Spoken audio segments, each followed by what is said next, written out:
أعوذ بالله من الشيطان الرجيم. بسم الله الرحمن الرحيم.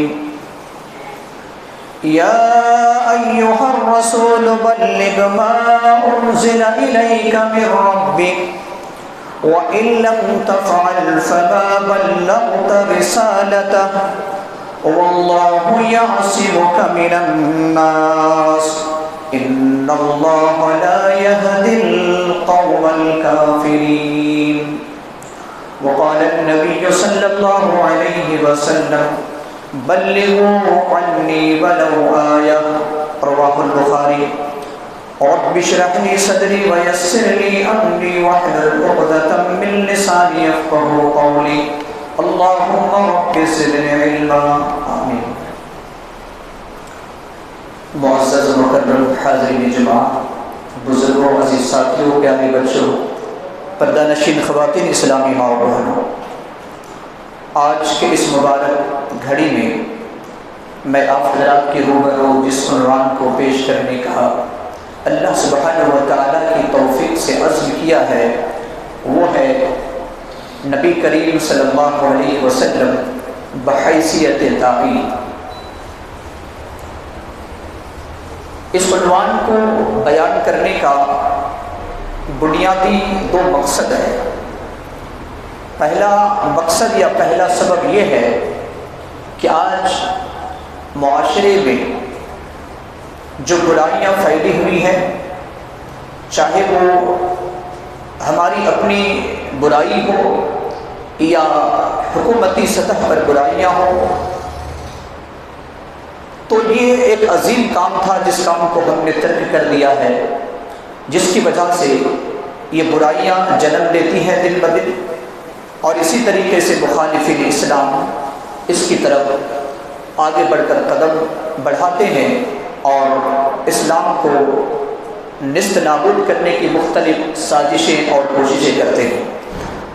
دوسرا مقصد، ربیع الاول مہینے کا آغاز ہو چکا ہے اور اکثر مؤرخین اس بات سے اتفاق رکھتے ہیں کہ نبی جناب محمد رسول اللہ صلی اللہ علیہ وسلم کو اسی مہینہ میں اللہ رب العالمین نے اس دنیا میں بھیجا. لہذا آپ صلی اللہ علیہ وسلم کے زندگی کے مختلف پہلو ہیں، ان میں سے ایک اہم پہلو نبی صلی اللہ علیہ وسلم کیسے داعی تھے، یہ ایک اہم پہلو ہے. لہذا یہ دونوں سبب یا دونوں مقاصد کو رکھتے ہوئے میں اپنی بات کو آگے بڑھانا چاہتا ہوں. اللہ سبحانہ و تعالیٰ نے سورۃ المائدہ کی آیت نمبر 67 میں خاص طور سے رسول صلی اللہ علیہ وسلم سے کہا. کیا کہا اللہ رب العالمین نے؟ یا ایھا الرسول بلغ ما انزل الیک من ربک وَإِن لَّمْ تَفْعَلْ فَمَا بَلَّغْتَ رِسَالَتَهُ وَاللَّهُ يَعْصِمُكَ مِنَ النَّاسِ إِنَّ اللَّهَ لَا يَهْدِي الْقَوْمَ الْكَافِرِينَ. اے رسول، اللہ کی طرف سے جو آپ پر اتارا جا رہا ہے آپ اسے عوام تک پہنچا دیں.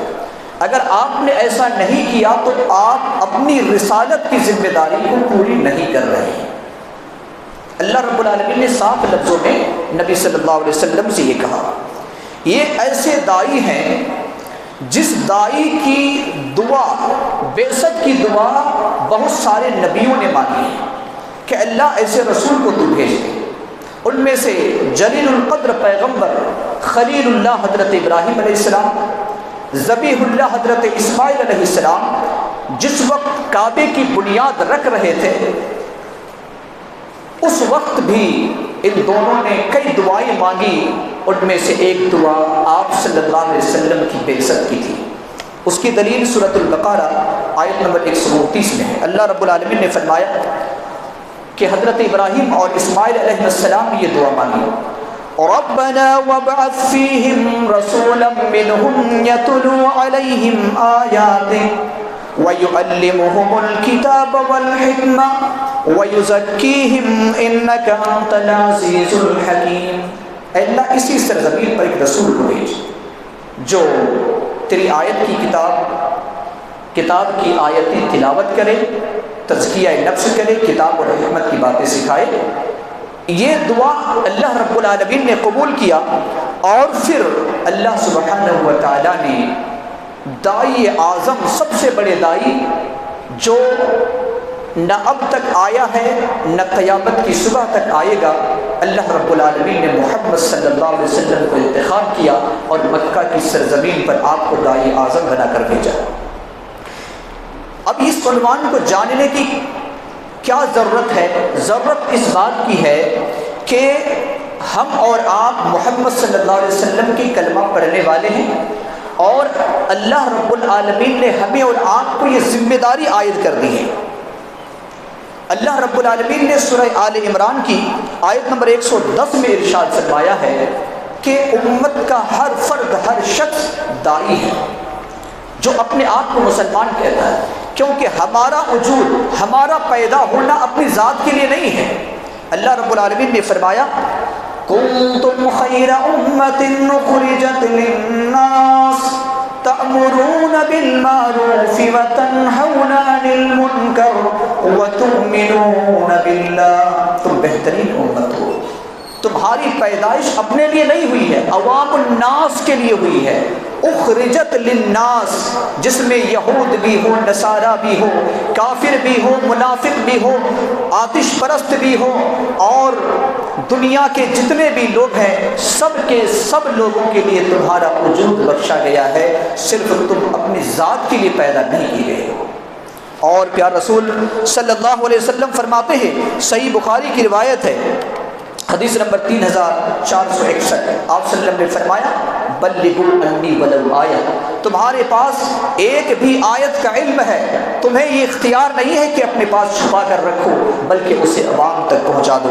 یہ ذمہ داری ہے، اور اللہ کے رسول صلی اللہ علیہ وسلم نے ہر شخص کو اس کا ذمہ دار قرار دیتے ہوئے کہا، صحیح مسلم کی روایت ہے، 49 نمبر کی حدیث ہے صحیح مسلم میں، آپ صلی اللہ علیہ وسلم نے فرمایا من رأى منکم منکرا فلیغیرہ بیدہ فإن لم یستطع فبلسانہ فإن لم یستطع فبقلبہ وذلک اضعف الایمان۔ اللہ کے رسول صلی اللہ علیہ وسلم نے فرمایا کہ تم میں سے جو شخص بھی برائی کرتے ہوئے دیکھے، برائی بڑی ہو یا چھوٹی ہو، برائی کرتے ہوئے دیکھے، اس کی ذمہ داری ہے کہ وہ اپنے ہاتھ سے روکے، اس کی طاقت نہ ہو زبان سے روکے، اس کی طاقت نہ ہو دل سے برا جانے۔ اگر کوئی دل سے بھی برا نہیں جانتا ہے تو اللہ کے رسول صلی اللہ علیہ وسلم نے فرمایا اس کے بعد ایمان کا کوئی حصہ اور موجود نہیں ہے۔ لہٰذا ہماری اور آپ کی ذمہ داری ہے کہ اللہ رب العالمین نے ہمیں اور آپ کو یہ دعوت کی ذمہ داری دی ہے، رسول اللہ صلی اللہ علیہ وسلم نے بھی دی ہے۔ یہاں تک کہ جب شریعت کا مطالعہ کیا جاتا ہے، خاص طور سے احادیث صحیحہ کا مطالعہ کیا جاتا ہے، تو پتہ چلتا ہے کہ اگر کوئی شخص نبی صلی اللہ علیہ وسلم کے پاس آتے اسلام قبول کرنے کے لیے، اور اسلام قبول کرنے کے بعد فوراً اس پر نبی صلی اللہ علیہ وسلم یہ ذمہ داری دے دیتے ہیں کہ اپنی قوم میں بھی جا کر اس بات کو سمجھاؤ۔ اس کی دلیل ہے صحیح بخاری کی حدیث نمبر 3861۔ ایک بڑے مشہور صحابی ہیں حضرت ابو ذر غفاری رضی اللہ عنہ، جب انہوں نے سنا کہ مکہ کی سرزمین پر ایک شخص نے جنم لیا ہے جو نبوت کا دعویٰ کر رہا ہے اور یہ کہتا ہے کہ اللہ کی طرف سے میرے پاس وحی آتی ہے، تو اپنے بھائی انیس رضی اللہ عنہ کو بھیجتے ہیں۔ ان کا جو بھائی تھا انیس، انہیں بھیجا جاتا ہے، جاؤ محمد صلی اللہ علیہ وسلم کیسے شخص ہیں، اس کے بارے میں کیا یہ خبر صحیح ہے یا غلط ہے۔ وہ تیاری کر کے جاتے ہیں، مکہ میں جا کر نبی صلی اللہ علیہ وسلم کے بارے میں دیکھتے ہیں۔ اس وقت نبی صلی اللہ علیہ وسلم اچھے اخلاق کی لوگوں کو تعلیم دے رہے تھے، اچھے اخلاق کی نبی صلی اللہ علیہ وسلم تعلیم دے رہے تھے، اور اسی طریقے سے توحید کی دعوت نبی صلی اللہ علیہ وسلم دے رہے تھے۔ انہوں نے آ کر کے اپنے بھائی ابو ذر غفاری کو یہ ساری باتیں بتائی، میں اختصار کے ساتھ آپ کے سامنے بیان کر رہا ہوں۔ حضرت ابو ذر غفاری رضی اللہ عنہ اس وقت تک اسلام قبول نہیں کیے تھے، اور وہ بھی توشا لیتے ہیں، سواری کو تیار کرتے ہیں اور مکہ جاتے ہیں۔ مکہ جانے کے بعد مسجد حرام کے پاس ٹھہرتے ہیں۔ ایک رات ہوتی ہے صبح سے لے کر، نبی صلی اللہ علیہ وسلم کو پہچانتے نہیں، رات ہوتی ہے، سب کوئی اپنے اپنے گھر کی طرف جاتے ہیں۔ اتفاق سے حضرت علی رضی اللہ عنہ سے ملاقات ہوتی ہے، علی رضی اللہ عنہ کہتے کیا تم مسافر ہو؟ چہرہ دیکھ کر معلوم ہوتا ہے کہ وہ مسافر ہے، اس کے پاس کچھ بھی نہیں ہے، اپنے گھر لے جاتے ہیں، لیکن اس درمیان کوئی گفتگو نہیں کرتے۔ علی رضی اللہ عنہ اپنے گھر لے جاتے ہیں، مہمان نوازی کرتے ہیں، گھر میں سلاتے ہیں، صبح ہوتی ہے پھر وہ نکل کر کے مسجد حرام کی طرف آتے ہیں۔ کون؟ ابو ذر غفاری رضی اللہ عنہ۔ دوسرے دن دوسری رات جب شام کا وقت ہوتا ہے، رات کا وقت ہوتا ہے، اس وقت پھر حضرت علی رضی اللہ عنہ دیکھ رہے ہیں کہ وہی شخص جو کل مسافر تھا وہی شخص پھر آج بھی بیٹھا ہوا ہے، پھر اس کو اٹھا کر لے کر جاتے اپنے گھر کی طرف۔ ایسے 2 راتیں گزر جاتی ہے، تیسری رات جب ہوتی ہے، تیسری رات اپنے گھر کی طرف لے جاتے ہیں اور اس وقت پوچھتے ہیں، اپنی زبان کو کھولتے ہیں اور کہتے ہیں کہ بتا تمہارا نام کیا ہے، تم کس مقصد سے آئے ہو، کس کام سے آئے ہو؟ تو بہت سارے وعدہ وعید کے بعد وہ کہتے ہیں کہ میں اس وجہ سے آیا ہوں کہ میں اسلام قبول کروں گا اور محمد صلی اللہ علیہ وسلم سے مجھے ملاقات کرا دو۔ اس کے بعد صبح ہوتی ہے، نبی صلی اللہ علیہ وسلم کے پاس جاتے ہیں اور پھر اسلام قبول کرتے ہیں۔ اسلام قبول کرنے کے بعد، اسلام کو سمجھانے کے بعد اس کو کیا ذمہ داری دی جاتی ہے؟ ارجع الی قومک فاخبرهم حتی یأتیک امری۔ تم نے جو کچھ بھی سیکھا ہے اس چیز کو اپنے قوم میں جا کر کہنا، توحید کی دعوت دینا، یہاں تک کہ میرا حکم قبیلہ غفار تک پہنچ جائے، اس وقت تم دعوت دیتے رہنا، توحید کی دعوت دینا۔ اس سے کیا پتہ چلتا ہے کہ اللہ کے رسول صلی اللہ علیہ وسلم کے پاس اگر کوئی شخص آتا، اسلام قبول کرتا، فوراً اس پر یہ ذمہ داری عائد ہو جاتی کہ وہ جا کر کے دوسروں تک پہنچائے۔ اب ہم چونکہ نبی صلی اللہ علیہ وسلم کو اللہ رب العالمین نے ہمارے لیے آئیڈیل بنایا، نمونہ بنایا، تو ہم کس طریقے سے دعوت کا آغاز کریں، تو اس کے لیے بھی ضروری ہے کہ ہم نبی صلی اللہ علیہ وسلم کی سیرت سے مطالعہ کریں۔ آپ صلی اللہ علیہ وسلم کس طریقے سے دعوت دیتے تھے؟ چونکہ آپ دائی کی حیثیت اور بلکہ آپ دائی اعظم ہیں، تو حضرت ابو ہریرہ رضی اللہ تعالیٰ عنہ فرماتے ہیں، صحیح مسلم 204 نمبر کی حدیث ہے، کہ جب اللہ رب العالمین نے سورۃ الشعراء کی آیت نازل کی جو آیت نمبر 214 ہے، وَأَنذِرْ عَشِيرَتَكَ الْأَقْرَبِينَ، یعنی آپ اپنے رشتہ داروں کو ڈرائیے، جب یہ دعوت دی تو آپ صلی اللہ علیہ وسلم نے تمام قریش خاندان کو اکٹھا کیا اور آپ نے عموماً تمام کو دعوت دی، پھر اس کے بعد خاص خاص لوگوں کو آپ نے نام لیا، جیسے کہ نبی صلی اللہ علیہ وسلم نے ایک فرمایا، یا بنی کعب ابن لؤی، اے کعب ابن ابی لؤی، انقذوا انفسکم من النار، اپنے آپ کو جہنم کی آگ سے بچا لو۔ اسی طریقے سے آپ نے بنی مرہ بن کعب کو دعوت دی، آپ صلی اللہ علیہ وسلم نے بنی عبد شمس کو دعوت دی، آپ صلی اللہ علیہ وسلم نے بنی عبد مناف کو دعوت دی، آپ صلی اللہ علیہ وسلم نے بنی ہاشم کو دعوت دی، یہاں تک کہ باری آپ کے پاس بنو مطلب کی باری آئی، بنو مطلب کو بھی دعوت دی، اور حضرت فاطمہ جو نبی صلی اللہ علیہ وسلم کی چہیتی اور پیاری بیٹی تھی، انہیں بھی دعوت دیتے ہوئے آپ نے کہا، یا فاطمہ انقذی نفسک من النار، اے میری بیٹی فاطمہ تو بھی اپنے آپ کو جہنم سے بچا لے، فإنی لا املک لکم من اللہ شیئا، کیونکہ میں اللہ کے پاس کچھ بھی تمہارے بارے میں اختیار نہیں رکھتا۔ اللہ کے رسول صلی اللہ علیہ وسلم دعوت کا آغاز اپنے گھر اور اپنے خاندان سے کر رہے ہیں، لہذا ایک انسان کی ذمہ داری ہے کہ اپنی دعوت کا آغاز اپنے گھر سے اور اپنے خاندان سے کرے۔ یہاں تک کہ بڑی مشہور یہ حدیث ہے، ابو طالب جو نبی صلی اللہ علیہ وسلم کو ہمیشہ تائید کیا کرتا تھا، سپورٹ کیا کرتا تھا، تعاون اور مدد کیا کرتا تھا، وہ جب بیمار پڑ جاتا ہے اللہ کے رسول صلی اللہ علیہ وسلم اس کے پاس بھی جاتے ہیں، اور اتفاق سے وہاں پر ابو جہل موجود تھا اور دوسرا شخص تھا جس کا نام ہے عبداللہ بن ابی امیہ، یہ دونوں جو آبائی دین پر وہ لوگ تھے یعنی مشرکین تھے۔ نبی صلی اللہ علیہ وسلم کلمہ لا الہ الا اللہ پیش کرتے ہیں اور کہتے ہیں، چچا جان آپ ایک مرتبہ اس کلمہ کو پڑھ لیں، میں اسی کلمہ کو دلیل بناؤں گا اور گواہ بن کر کے آپ کو نار جہنم سے جنت کی طرف لے جاؤں گا۔ بار بار آپ صلی اللہ علیہ وسلم اس کلمہ کو دہرا رہے تھے، ادھر ابو جہل اور عبداللہ دونوں عبد المطلب سے کہہ رہے ہیں کہ اے عبد المطلب آپ اپنی پوری زندگی تک اپنے باپ دادا کے دین میں رہے، کیا اب آخری وقت کے محمد کے دین میں چلے جاؤ گے؟ نبی صلی اللہ علیہ وسلم کئی مرتبہ اس کلمہ کو دہرایا، چچا جان ایک مرتبہ آپ کلمہ کو پڑھ لیں، لیکن اللہ کے دونوں دشمن وہاں پر بار بار اسی کلمہ کو کہہ رہے تھے کہ عبد المطلب تم محمد کے دین پر نہ آنا۔ آخر کار ایسا ہی ہوا، اور ان کا جو آخری کلمہ تھا وہ تھا ہوا علی ملت عبد المطلب۔ انہوں نے کہا کہ میں اپنے عبد المطلب کے ہی دین پر، یعنی اپنے باپ دادا کے دین پر میں رہوں گا۔ لہٰذا ابو طالب نے کلمہ کو نہیں پڑھا، جو نبی صلی اللہ علیہ وسلم کا چچا تھا ابو طالب، انہوں نے کلمہ نہیں پڑھا اور عبد المطلب ہی کے دین پر ان کا انتقال ہو گیا۔ اسی طریقے سے آپ صلی اللہ علیہ وسلم اپنی بیویوں کو بھی دعوت دیتے ہیں، اپنی بیویوں کو بھی دعوت دیتے ہیں۔ اس کی کیا دلیل؟ اس کی دلیل سنن ترمذی کی ہے، 2302 نمبر کی حدیث ہے۔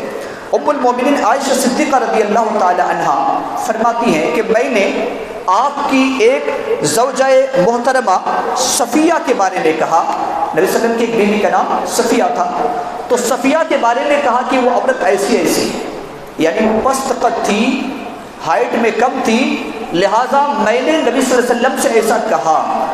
اللہ کے رسول صلی اللہ علیہ وسلم نے کیا فرمایا؟ اللہ کے رسول صلی اللہ علیہ وسلم نے فرمایا لقد مزجت بکلمۃ لو مزجت بها ماء البحر لمزجا۔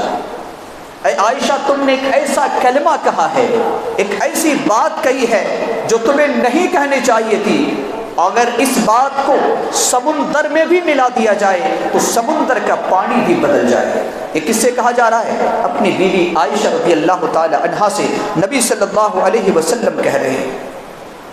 آپ صلی اللہ علیہ وسلم بطور دائی کس طریقے سے دعوت دیتے ہیں؟ اپنی بیٹی اور اپنے داماد کو دعوت دیتے ہیں، کس طریقے سے؟ یہ بھی حدیث سنن ترمذی کی 1612 نمبر کی حدیث ہے۔ حضرت علی رضی اللہ تعالی عنہ فرماتے ہیں کہ ایک دن رات کے وقت اللہ کے رسول صلی اللہ علیہ وسلم ہمارے گھر آئے، اور گھر آنے کے بعد آپ صلی اللہ علیہ وسلم نے کہا کہ اے فاطمہ اور علی، تم دونوں اٹھ جاؤ اور نماز ادا کرو۔ اچھا، یہ کون سی نماز تھی؟ نماز فجر نہیں تھی، بلکہ نماز تہجد تھی۔ اللہ کے رسول صلی اللہ علیہ وسلم آواز لگا کر چلے جاتے ہیں، عبادت میں مصروف ہو جاتے ہیں۔ جب کوئی حرکت نہیں ہوتی ہے، حضرت علی کہتے ہیں کہ جب کوئی حرکت نہیں ہوتی ہے تو پھر نبی صلی اللہ علیہ وسلم ہمارے گھر آتے ہیں اور کہتے ہیں اے فاطمہ، اے علی، اٹھو اور نماز تہجد ادا کرو۔ آج ہم اپنے بیٹے اور بہو کو اٹھا نہیں سکتے ہیں، یہ آج ہمارا حال ہے۔ اپنی اہلیہ اور اپنی بیوی کو نہیں اٹھا سکتے ہیں، یہ آج ہمارا حال ہے۔ اللہ کے رسول صلی اللہ علیہ وسلم اپنے بیٹی اور داماد کو اٹھانے کے لیے گئے ہیں، آج اپنے بیٹے کو ہم نہیں اٹھا سکتے ہیں۔ اسی طریقے سے آپ صلی اللہ علیہ وسلم چونکہ پہلے اپنے اہل کو آغاز کرتے ہیں، نواسے کو دعوت دیتے ہیں۔ نواسے کو کس طریقے سے دعوت دیتے ہیں؟ یہ بھی حدیث صحیح بخاری کی ہے، حدیث نمبر 1491 میں موجود ہے کہ ایک دن حضرت حسن رضی اللہ تعالی عنہ صدقہ کی جو کھجور تھی اس کو لیا اور کھانا شروع کر دیا۔ حضرت حسن رضی اللہ تعالی عنہ جو حضرت علی اور فاطمہ کے فرزند تھے، بہرحال جب ایک کھجور کو اٹھائی اور کھانے لگے اور اللہ کے رسول صلی اللہ علیہ وسلم کی نظر فوراً اس پر پڑتی ہے تو اللہ کے رسول صلی اللہ علیہ وسلم کہتے ہیں کخ کخ، یعنی تم نے ایسا کیوں کیا؟ ایسا تمہیں نہیں کرنا چاہیے، جس کو ہم اور آپ اپنی زبان میں اپنے بچے کو چھی چھی کے الفاظ سے مخاطب ہوتے ہیں اور کہتے ہیں کہ یہ نہیں کھانا چاہیے، عربی میں اس کو کخ کخ کا لفظ استعمال کیا جاتا ہے۔ بہرحال اللہ کے رسول صلی اللہ علیہ وسلم فرماتے اسے پھینک دو۔ پھر آپ نے کیا نصیحت کی؟ آپ نے نصیحت کی اور کہا اما شعرت انا لا ناکل الصدقہ، اے میرے نواسے، کیا تجھے معلوم نہیں ہے کہ ہم صدقہ نہیں کھاتے؟ ہمارے لیے صدقہ حلال نہیں ہے۔ آپ صلی اللہ علیہ وسلم آغاز کہاں سے کر رہے ہیں؟ اپنے گھر سے کر رہے ہیں۔ لہٰذا ہماری اور آپ کی ذمہ داری ہے کہ آپ نے دیکھا ابھی کہ کس طریقے سے اپنے اہل خانہ سے، اپنے خاندان والوں کو، اپنے بیٹیوں کو، اپنی بیویوں کو، اپنے چچا کو، اپنے رشتہ دار کو، اپنے داماد کو اللہ کے رسول صلی اللہ علیہ وسلم دعوت دیتے ہیں۔ تو کیا نبی صلی اللہ علیہ وسلم کی دعوت صرف آپ کی خاندان ہی پر منحصر تھی؟ نہیں، بلکہ آپ تو رحمت للعالمین تھے اور پوری دنیا کے لیے آپ داعی تھے، اور مکہ کی سرزمین سے جو کرن نکلی تھی، کچھ دنوں کے بعد آپ صلی اللہ علیہ وسلم کا نام، آپ صلی اللہ علیہ وسلم کی دعوت اور آپ کے پیغامات مشرق سے مغرب، شمال سے جنوب تک، حالانکہ کوئی فون کا زمانہ نہیں تھا، کوئی سوشل میڈیا کا زمانہ نہیں تھا، لیکن دور دور تک آپ صلی اللہ علیہ وسلم کی دعوت کا چرچا ہونے لگا، اور صرف 23 سالہ زندگی میں مکہ کی سرزمین میں، مدینہ کی سرزمین میں، عرب کی سرزمین میں اسلام کا بول بالا ہو گیا۔ اسی طریقے سے آپ صلی اللہ علیہ وسلم خصوصی طور پر عورتوں کو بھی دعوت دیتے ہیں، خصوصی طور پر عورتوں کو بھی دعوت دیتے ہیں۔ ایک مرتبہ کا واقعہ ہے کہ آپ صلی اللہ علیہ وسلم، حضرت جابر بن عبداللہ رضی اللہ تعالیٰ عنہ فرماتے ہیں کہ عید الفطر کی نماز تھی، آپ صلی اللہ علیہ وسلم نے نماز پڑھائی، خطبہ ارشاد فرمایا، لاؤڈ اسپیکر کا زمانہ نہیں تھا، عورتیں بھی جاتی تھیں نماز پڑھنے کے لیے، ان تک آواز نہیں پہنچی، آپ صلی اللہ علیہ وسلم وہاں پر جاتے ہیں، حضرت بلال رضی اللہ تعالیٰ عنہ آپ کے سہارے اور ان کے ہاتھ میں ایک تھیلا ہے، آپ صلی اللہ علیہ وسلم نصیحت کرتے ہیں اور وہ عورتیں بھی صدقہ کرتی ہیں۔ صرف میں آپ کو یہ بتانا چاہتا ہوں کہ اللہ کے رسول صلی اللہ علیہ وسلم کہاں کہاں دعوت کا کام کیا کرتے تھے۔ اسی طریقے سے آپ صلی اللہ علیہ وسلم نوجوانوں کو بھی دعوت دیتے تھے۔ صحیح بخاری کی روایت ہے، اللہ کے رسول صلی اللہ علیہ وسلم نے ایک مرتبہ فرمایا، یا معاشر الشباب من استطاع منکم الباءۃ فلیتزوج فإنہ اغض للبصر واحسن للفرج ومن لم يستطع فعليه بالصوم فإنه له وجاء۔ یہ صحیح بخاری کی روایت ہے، 5065 نمبر کی حدیث۔ اے نوجوان کی جماعتوں، جنہیں شادی اور نکاح کرنے کی طاقت ہو اسے نکاح کر لینا چاہیے، کیونکہ یہ نظروں کو نیچی اور شرمگاہ کی حفاظت کا سبب ہے، اور جسے طاقت نہ ہو وہ روزہ رکھ لے، کیونکہ یہ روزہ شہوت کو توڑ دیتا ہے۔ اللہ کے رسول صلی اللہ علیہ وسلم بچوں کو بھی سمجھاتے تھے، بچوں کو بھی دین کی دعوت دیا کرتے تھے۔ اس کی بھی دلیل صحیح بخاری حدیث نمبر 5376 میں موجود ہے۔ ایک صحابی رسول جس کا نام ہے حضرت عمر بن ابی سلمہ رضی اللہ عنہ، عمر بن ابی سلمہ نبی صلی اللہ علیہ وسلم کی پرورش میں تھے۔ ایک دن کہتے ہیں کہ میں کھانا کھا رہا تھا آپ صلی اللہ علیہ وسلم کے ساتھ، پلیٹ میں میرا ہاتھ چاروں طرف گھوم رہا تھا۔ اللہ کے رسول صلی اللہ علیہ وسلم فرماتے ہیں، یا غلام، اے میرے بیٹا، سم اللہ، اللہ کا نام لو یعنی بسم اللہ کہو، وَكُلْ بِيَمِينِكَ، اپنے سیدھے ہاتھ سے کھایا کرو، اور پھر آپ صلی اللہ علیہ وسلم نے فرمایا، وَكُلْ مِمَّا يَلِيكَ، جو تیرے قریب ہے وہاں سے کھایا کرو۔ آپ صلی اللہ علیہ وسلم نے، تھوڑا آگے آ جائیے، پیچھے سے لوگوں کو جگہ نہیں مل رہی، اللہ کے رسول صلی اللہ علیہ وسلم نے اس طریقے سے فرمایا کہ تم اپنے سامنے سے کھاؤ، بسم اللہ پڑھو اور اس طریقے سے کھایا کرو، پورے برتن میں ہاتھ مت گھمایا کرو۔ حضرت عمر بن ابی سلمہ رضی اللہ تعالیٰ عنہ فرماتے ہیں کہ اللہ کے رسول صلی اللہ علیہ وسلم کے اس فرمان کے بعد میں اسی طریقے سے کھایا کرتا تھا اپنی پوری زندگی بھر، یہاں تک کہ اللہ کے رسول صلی اللہ علیہ وسلم مریضوں کے پاس بھی جاتے ہیں اور اس طریقے سے دعوت دیتے ہیں اور دعوت دین کو وہاں تک پھیلاتے ہیں۔ امام عطا ابن رباح جو ایک تابعی ہیں، وہ کہتے ہیں کہ مجھ سے حضرت عبداللہ ابن عباس رضی اللہ تعالیٰ عنہ نے کہا کہ کیا میں چلتی پھرتی ایک جنتی خاتون کو نہ دکھلاؤں، کیا میں ایک چلتی پھرتی خاتون کو نہ دکھلاؤں؟ کہا کیوں نہیں؟ گویا کہ نبی صلی اللہ علیہ وسلم کا زمانہ نہیں تھا، آپ صلی اللہ علیہ وسلم انتقال کر گئے تھے۔ تو پھر کہا کہ دیکھو یہ جو خاتون سیاہ رنگ کی خاتون ہے، یہ خاتون جنت کی نبی صلی اللہ علیہ وسلم نے بھی خوشخبری دی ہے۔ کس اعتبار سے؟ اس کو ایک بیماری تھی، مرگی کی بیماری، مرگی کی بیماری تھی، جب وہ بیماری آ جاتی اسے تو پورا سطر کھل جایا کرتا تھا۔ اللہ کے رسول صلی اللہ علیہ وسلم کے پاس آ کر کہتی ہے، اللہ کے رسول صلی اللہ علیہ وسلم میں بیمار ہوں، آپ دعا کریں کہ اللہ رب العالمین مجھے بیماری کو دور کر دے۔ اللہ کے رسول صلی اللہ علیہ وسلم فرماتے ہیں، ان شئت صبرت ولک الجنہ، اگر تم چاہو تو صبر کر لو اور اس کے بدلے میں تمہارے لیے جنت ہے۔ آپ صلی اللہ علیہ وسلم نے جنت کی خوشخبری دی، اور پھر دوسرا آپشن یہ بھی رکھا، وَإِن شِئْتِ دَعَوْتُ اللَّهِ، اگر تم چاہو تو میں اللہ سے دعا کروں اللہ رب العالمین تجھے شفا دے دے۔ لیکن وہ تو جنت کے طلبگار تھے کہ اللہ کے رسول ہمیں جنت چاہیے، میں صبر کروں گی، بس اتنا اللہ سے دعا کر دیجئے کہ میں جس وقت بیمار میں مبتلا ہو جاتا ہوں، مرگی کی بیمار مجھے لاحق ہو جاتی ہے، اے اللہ کے رسول میرے سطر کھل جاتے ہیں۔ اللہ سے دعا کرے کہ جب وہ بیماری آئی تو میرے سطر برقرار رہے، نہ کھلے۔ اللہ کے رسول صلی اللہ علیہ وسلم اس حق میں دعا کرتے ہیں اور کہتے ہیں اللہ اس کے سطر کو تو حفاظت رکھ۔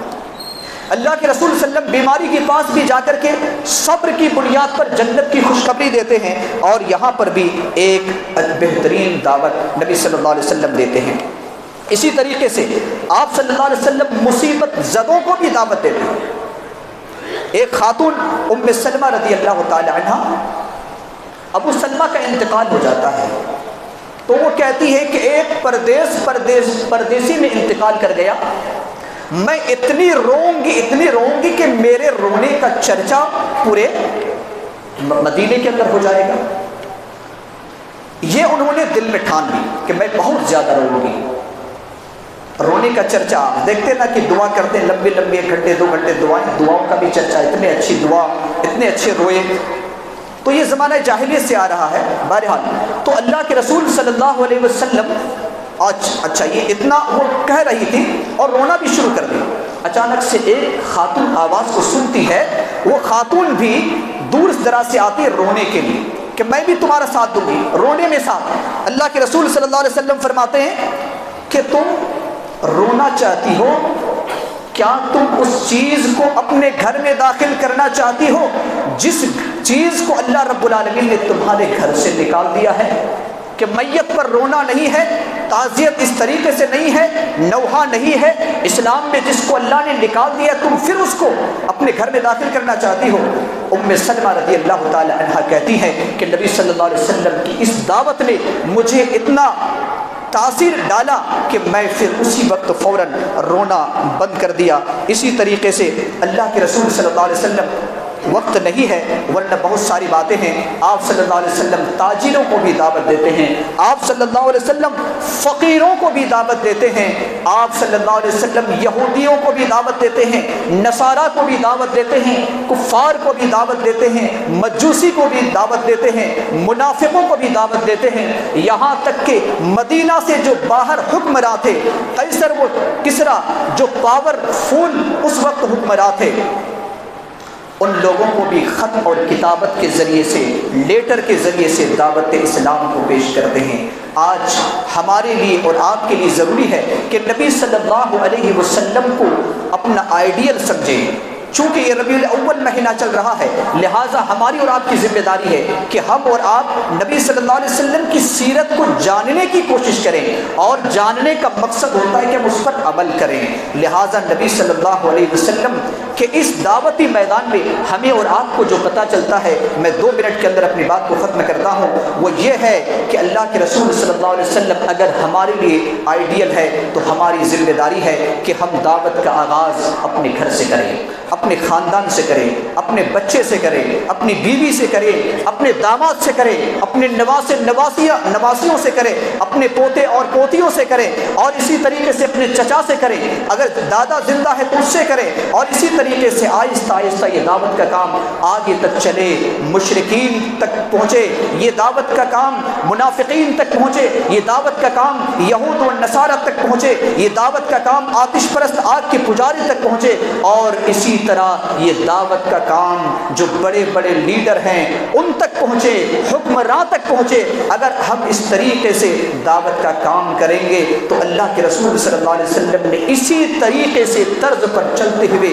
23 سالہ زندگی کے اندر ایک بہت بڑا اسلامی میدان آپ نے بنا لیا تھا، اور اسی کی بدولت آج ہم اور آپ دائرہ اسلام کے اندر ہیں۔ اللہ رب العالمین سے دعا کرتے ہیں کہ اللہ رب العالمین ہم تمام لوگوں کو نبی صلی اللہ علیہ وسلم کی ہر سنت کو اپنا کر اس کے مطابق زندگی گزارنے کی توفیق عطا فرمائے۔ الہ العالمین جو ہم میں سے بیمار ہے، اے اللہ تو نے شفاء کاملہ اور شفاء عاجلہ عطا فرما۔ رب کریم ہمارے مرحومین اور مرحومات کی قبر کو نور سے منور فرما دے۔